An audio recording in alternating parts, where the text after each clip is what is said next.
Hello students. राज्य का topic हम पढ़ रहे हैं और पिछले 2 वीडियोस में मैंने राज्य के टॉपिक्स के बारे में कुछ महत्वपूर्ण बातें आपको बताई थी।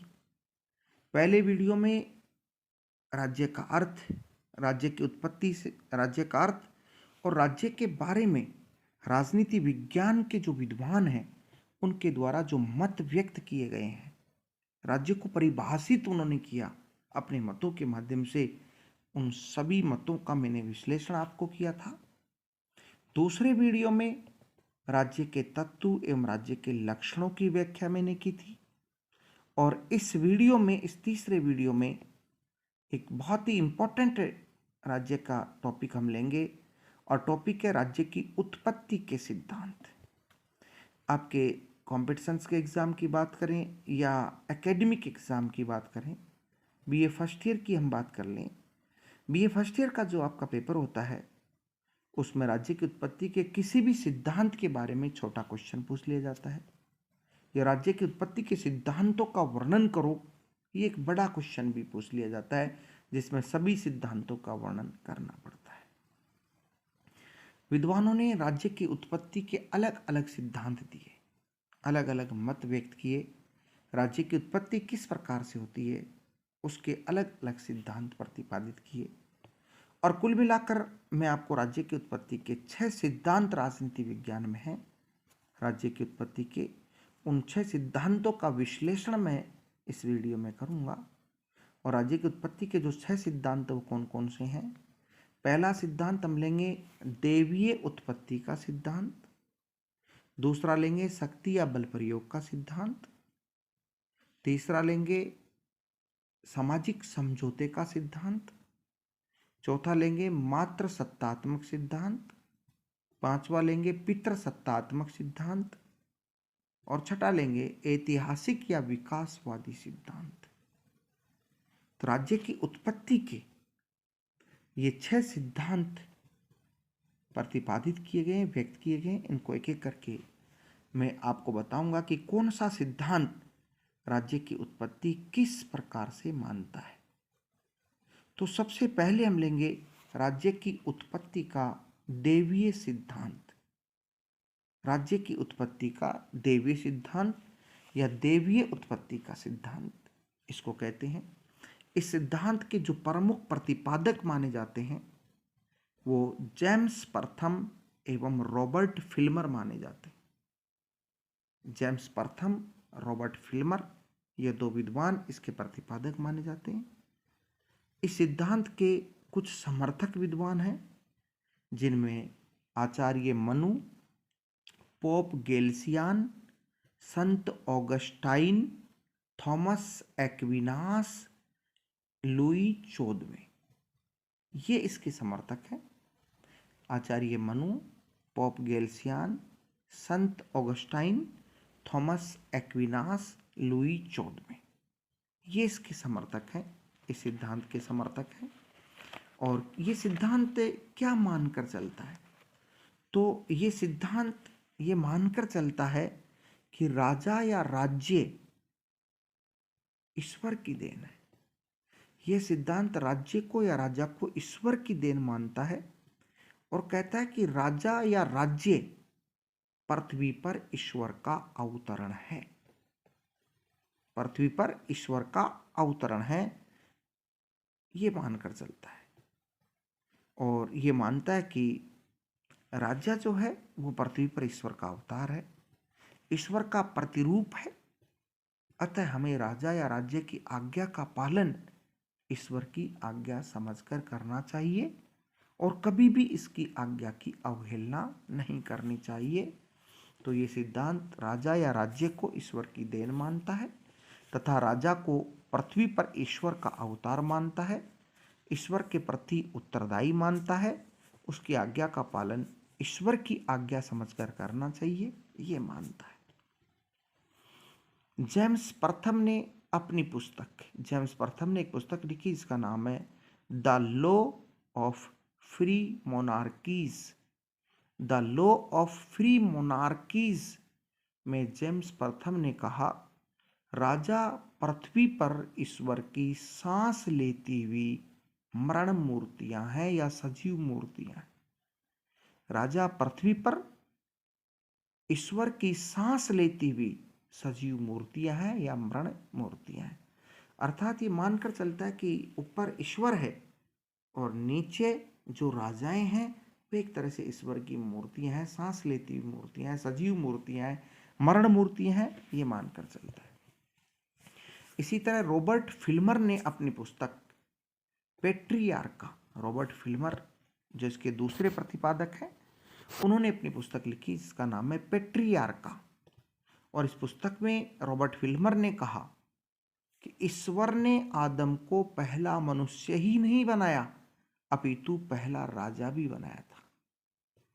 उन्होंने कहा कि ईश्वर ने जब पहला मनुष्य बनाया आदम को, तो केवल पहला मनुष्य ही नहीं, उसे पहला राजा भी बनाया था। अर्थात राजा को किसने बनाया? ईश्वर ने। राजा की उत्पत्ति या राज्य की उत्पत्ति किसने की? ईश्वर ने। ये सिद्धांत ये मानकर चलता है देवीय उत्पत्ति का सिद्धांत। अब दूसरा सिद्धांत है शक्ति या बल प्रयोग का सिद्धांत। शक्ति या बल प्रयोग का सिद्धांत। शक्ति या बल प्रयोग का जो सिद्धांत है उसके प्रमुख प्रतिपादक डेविड ह्यूम एवं ओपनहाइमर माने जाते हैं। दो विद्वान हैं, डेविड ह्यूम एवं ओपनहाइमर, ये इसके प्रमुख प्रतिपादक माने जाते हैं। और जो इसके अन्य समर्थक विद्वान हैं वो है जैक्स गुम्प्लोविच, ट्राइस्के, बर्नहम, स्मॉल एवं वार्ड, मेकियावली और वाल्टेयर। ये विद्वान इसके अन्य समर्थक विद्वान माने जाते हैं।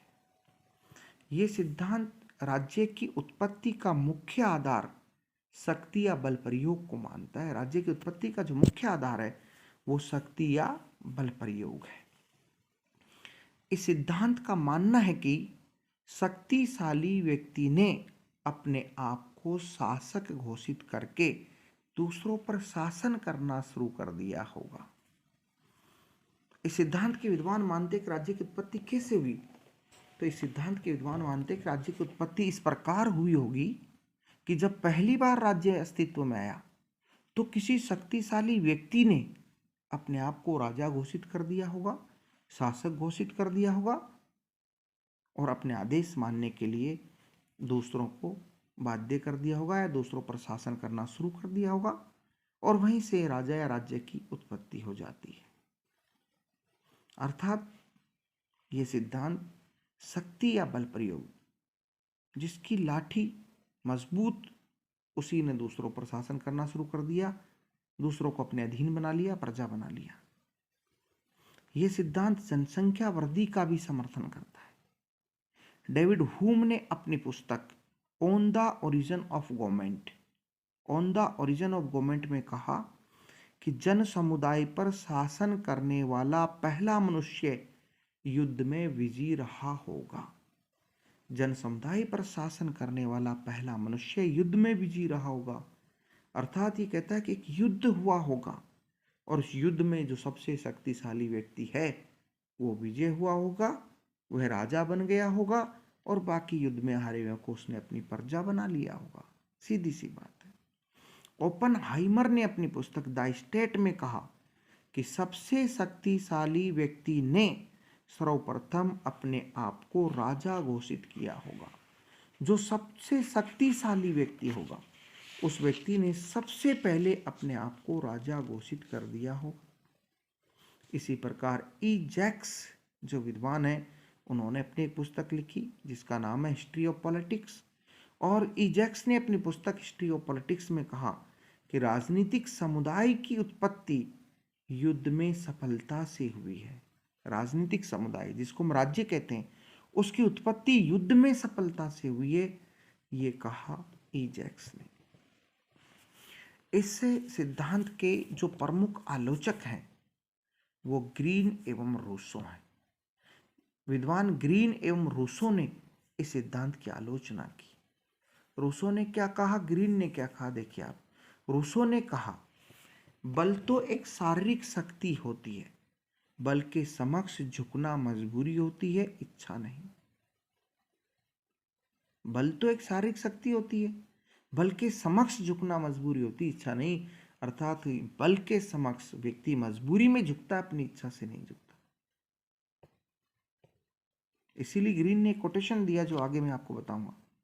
राज्य का आधार शक्ति या बल प्रयोग नहीं, इच्छा है, ये कहा। ग्रीन ने कहा इच्छा न कि बल प्रयोग राज्य का आधार है। सॉरी, ये बात ग्रीन ने कही, रूसो ने नहीं। ग्रीन ने कहा कि इच्छा न कि बल प्रयोग राज्य का आधार है, अर्थात राज्य का आधार इच्छा है। लोगों ने अपनी इच्छा से राजा चुना होगा या राजा समझा होगा किसी को, बल प्रयोग से नहीं। ये बात इन्होंने कही। अब हम अगला सिद्धांत लेते हैं, सामाजिक समझौते का सिद्धांत।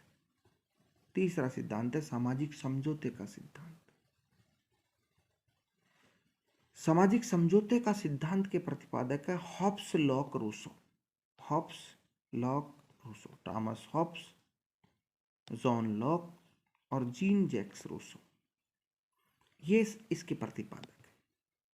इसके अन्य समर्थक विद्वान है Kant, Althusius, Kautilya, Spencer, John Rawls, Robert Nozick, Cicero, संत अगस्टाइन, बौद्ध धर्म, ये इसके अन्य समर्थक विद्वान हैं। ये एक काल्पनिक सिद्धांत है। सामाजिक समझौते सिद्धांत को एक काल्पनिक सिद्धांत माना जाता है, ये एक यांत्रिक सिद्धांत माना जाता है। अर्थात हॉब्स लॉक रूसो ने एक कल्पना की कि राज्य की उत्पत्ति के समय इस तरह की प्राकृतिक अवस्था रही होगी, और उस प्राकृतिक अवस्था में लोगों ने उस प्राकृतिक अवस्था से अपना पीछा छुड़ाने या असुविधाओं को मिटाने या सुरक्षा करने के लिए आपस में इकट्ठा होकर एक समझौता किया होगा, और एक समझौता करके किसी एक व्यक्ति को अपना शासक या राजा चुना होगा, और यहीं से राज्य अस्तित्व में आ गया।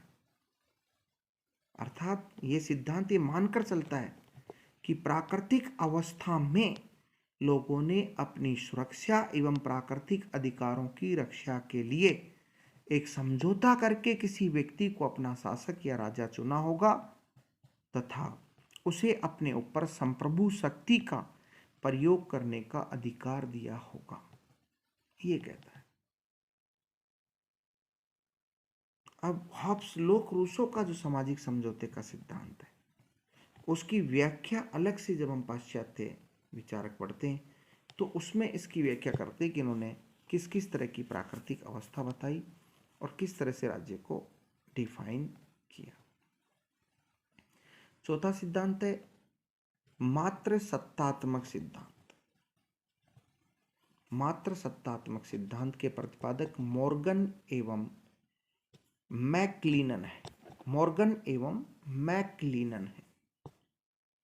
इस सिद्धांत के अनुसार समाज में सर्वप्रथम मात्र सत्तात्मक परिवार का विकास हुआ होगा, और आगे चलकर इसी ने राज्य का रूप धारण कर लिया होगा। अर्थात सर्वप्रथम समाज जो समाज होगा उसमें मात्र सत्तात्मक परिवार होगा, अर्थात माता की सत्ता होगी। परिवार की जो ज्येष्ठ स्त्री है उसके कानून, उसके आदेश की पालना पूरा परिवार करता होगा, और इसी ने आगे चलकर राज्य का रूप ले लिया होगा, ये मानते हैं। इसी तरह पितृसत्तात्मक सिद्धांत, इसके प्रतिपादक सर हेनरी मैन है और अन्य समर्थक सिज्विक एवं लियो दुग्बी है। सिज्विक एवं लियो दुग्बी है। इस सिद्धांत के अनुसार समाज में पहले पितृसत्तात्मक परिवार का विकास हुआ होगा, और पितृसत्तात्मक परिवार ने ही आगे चल के राज्य का रूप धारण कर लिया होगा। अर्थात ऐसे परिवार जिनमें पिता की सत्ता थी, ज्येष्ठ पुरुष परिवार का मुखिया होता होगा, उसके आदेशों की पालना पूरा परिवार करता होगा, और उसी ने आगे चलकर राज्य का रूप धारण कर लिया होगा, ये है। तो ये सिद्धांत है। अगला और छठा सिद्धांत विकासवादी या ऐतिहासिक सिद्धांत है। राज्य की उत्पत्ति का जो विकासवादी या ऐतिहासिक जो सिद्धांत है वो थोड़ा बड़ा सिद्धांत है, उसको विस्तार से मैं आपको अगले वीडियो में समझाऊंगा। और उसी के साथ हो सकता है कि सामाजिक समझौते सिद्धांत को भी मैं विस्तार से हॉब्स लॉक रूसो तीनों को अलग अलग करके मैं आपको समझाऊंगा। अगले वीडियो में उस सिद्धांत को लेंगे हम।